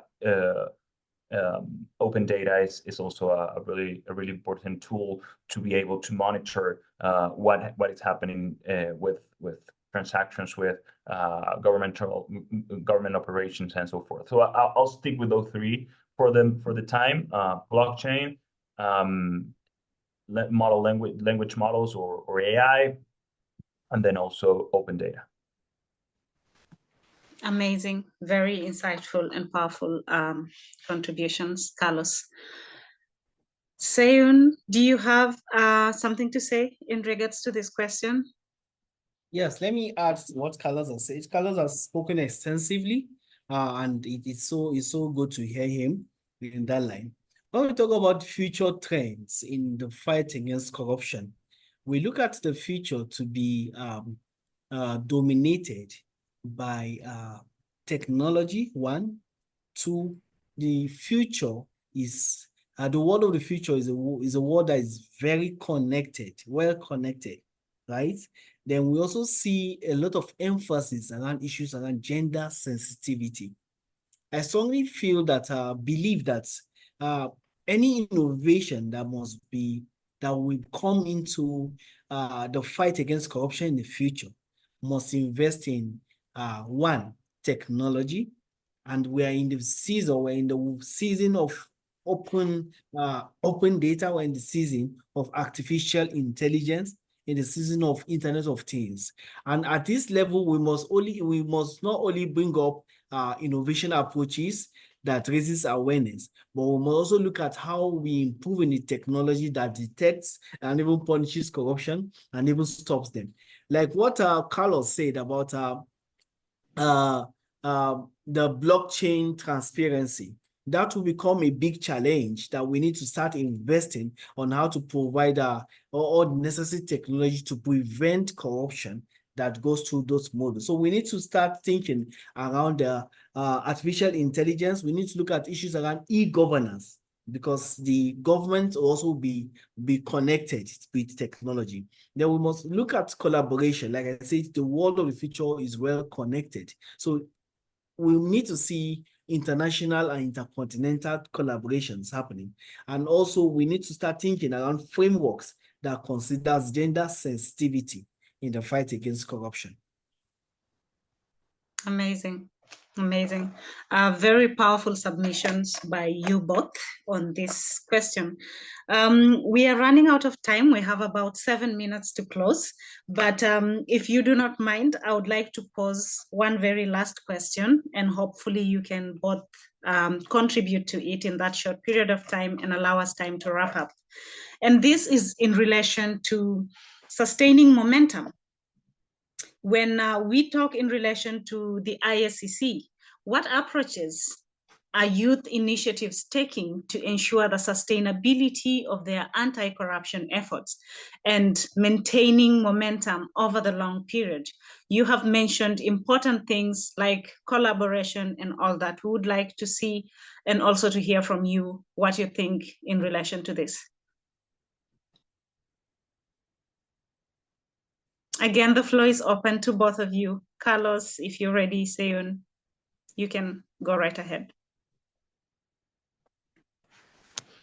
I think you muted. Speaking. Okay. No, I think Sean is speaking.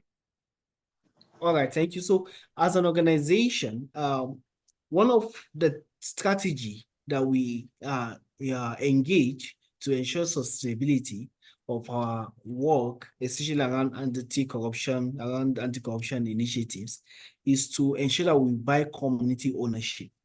That's why before penetrating community, we visit them, we sensitize them on the importance of our initiatives. And then we also engage the various community structures. So if you come to us, we have different community structures at those levels, at the grassroots that we work with. This is to ensure that after we are done with our initiatives, with our intervention, they're able to take it up. And like from the stories I shared, even after intervening in the community, we are still connected to that community. So that community ownership. Then the second component of our sustainability strategy is capacity building. We believe that when project ends and money is no longer flowing, nobody can take away your skills. Nobody can take away your capacity. So we invest a lot in capacity development. So these are the two main strategies that we engage as an organization to sustain our initiatives. Thank you, Seun. Thank you very much once again for your submission. Over to you, Carlos. Yes, absolutely agreeing with Seun and also adding on that point. I think I was thinking about the answer and two things came up. The first one is regarding financial stability, which is sometimes overlooked, but I think it's also pivotal to take action and sustainable action. And also the second thing that I was thinking was basically like support and structure and strategy that comes also with partnerships, right? That you mentioned as well, Emily. So when it comes to financial stability, I think it's important to have. I don't know if the concept of business model will sound different here or strange, but I do think it's important to have a financial model to sustain the any type of action that we're gonna pursue, right?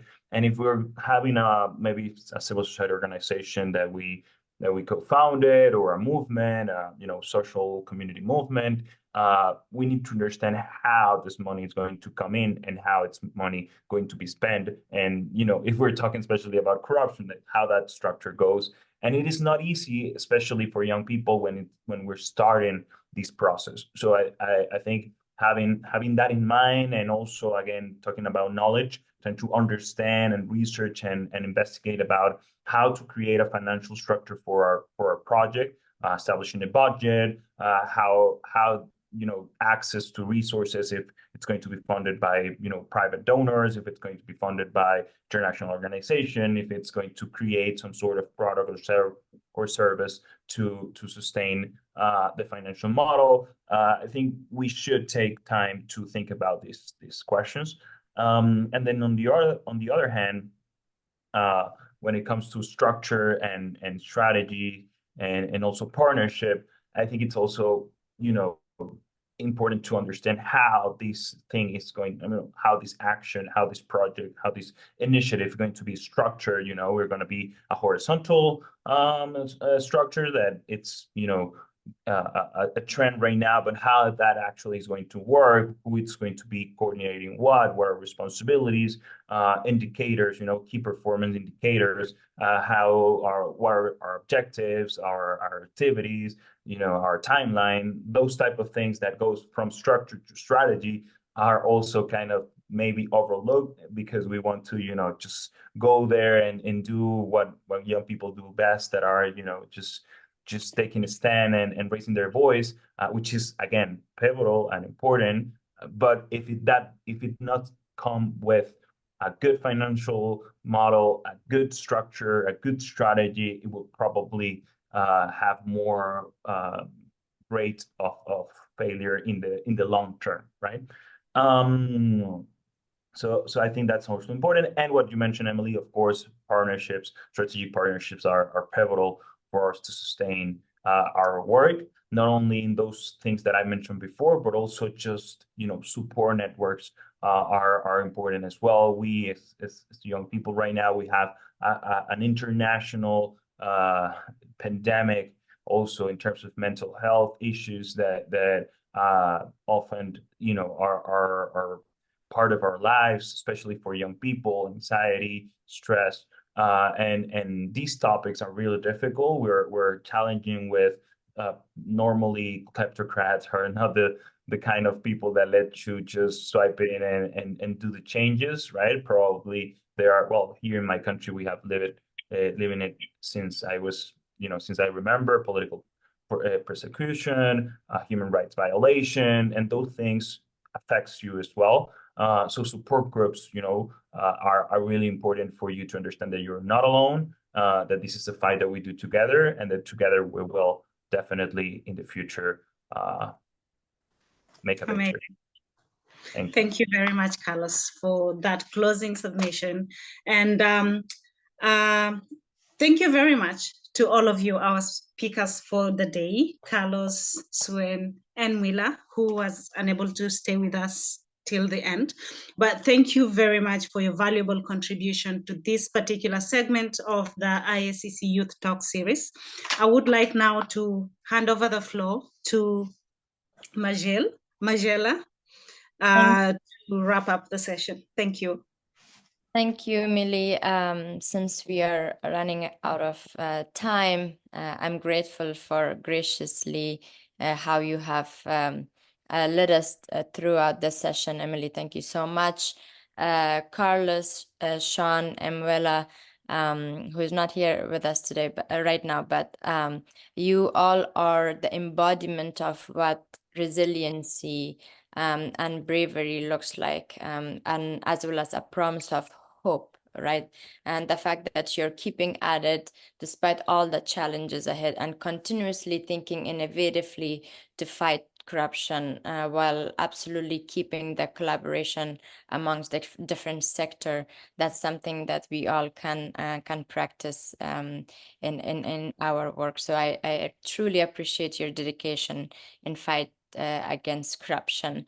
I would like you all to mark your calendars for our upcoming event, which is actually our final IACC Youth Talk workshop. That's gonna be our wrap-up session on May 29 at 9 a.m. Eastern Time. That session will be as robust as your own participation. We will keep it very fluid. And this is a session where we will together strategize actionable steps, including your involvement and the youth within your network and their involvement and the key partners' involvement in the IACC campaign.